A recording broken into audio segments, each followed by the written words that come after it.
At the time of the prophet Ezekiel, there was a belief that the child was punished for the sins of his parents.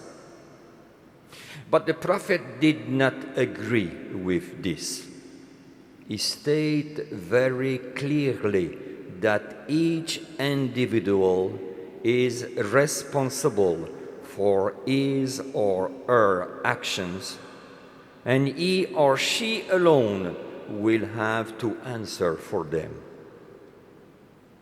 What Ezekiel was talking about is the principle of personal responsibility. But we know that there is a tendency today to take responsibility away from the individual and to blame the other, especially the society and the environment, for the bad that is happening. We are, of course, influenced by others and by our environment. Still, there must come a time when we stop blaming others and accept responsibility for our actions. My own sins are my own, and I and no one else will have to answer before God for them. Jesus' story of the two sons in the Gospel of today is therefore very relevant here. One son gave his word that he would go and work in his father's vineyard, but in fact he did not go. So here we have a total abdication of personal responsibility. The other son at first refused to go. However, later in the day, he reflected about his decision, saw that it was wrong, and decided to put it right. Here we have an example of someone who took responsibility for his life. Giving our word to another person is one of the greatest things we can do. But it is quite easy to give our word.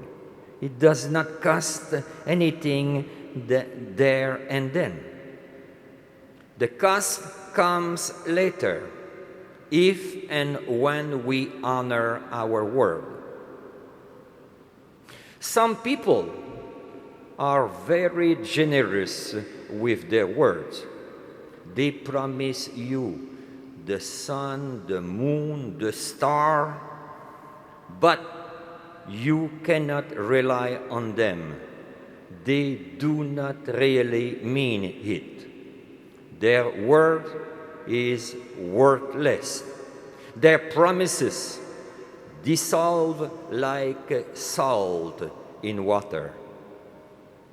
How painful it is to deal with such people.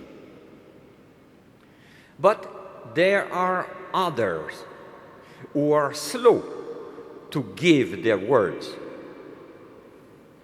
They do not make promises easily, but when they do make a promise, you can rely on them to honor it. How lovely it is to deal with such people. In the gospel story, Jesus is not holding either son up as ideal, as a model. Both did something wrong. The perfect son would have been the one who, at the Father's request, will have gone immediately and willingly to carry out the Father's will. That is what we Christians should aim at. Jesus is the perfect Son. As St. Paul says in the second reading, he emptied himself and became obedient to the point of death on a cross. Therefore, God exalted him. But none of the two sons in the gospel story act like this. Yet, we can learn from both of them, because there is a part of both of them in each one of us. Part of the second Son, because our performance does not always match our promises. We sometimes give our word, but do not always keep it.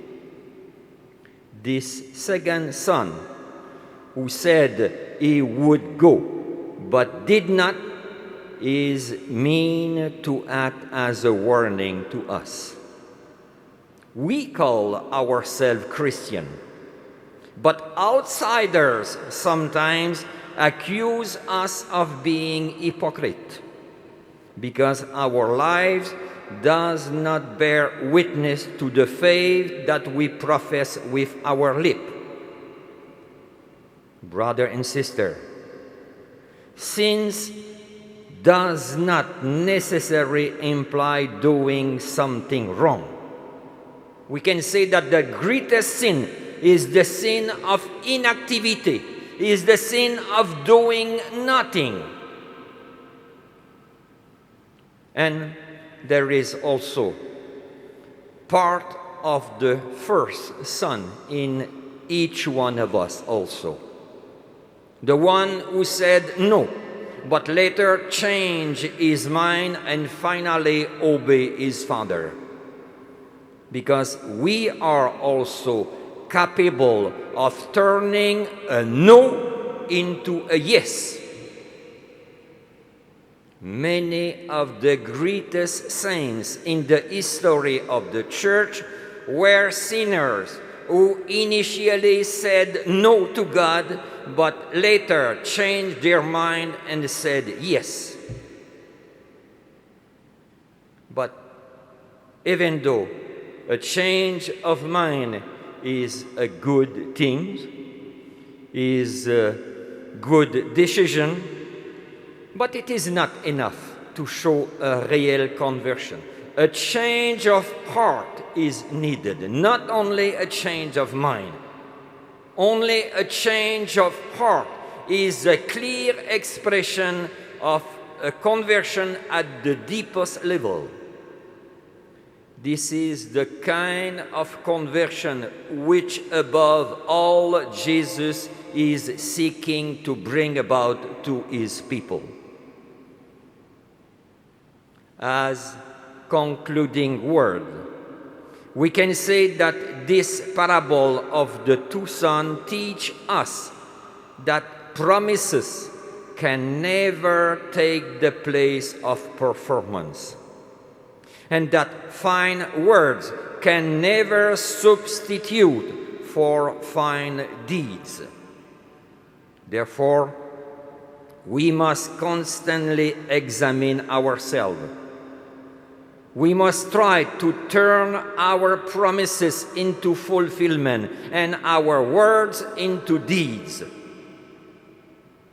Every day, with the help of God, we can turn one yesterday no into one of the 2 days yes.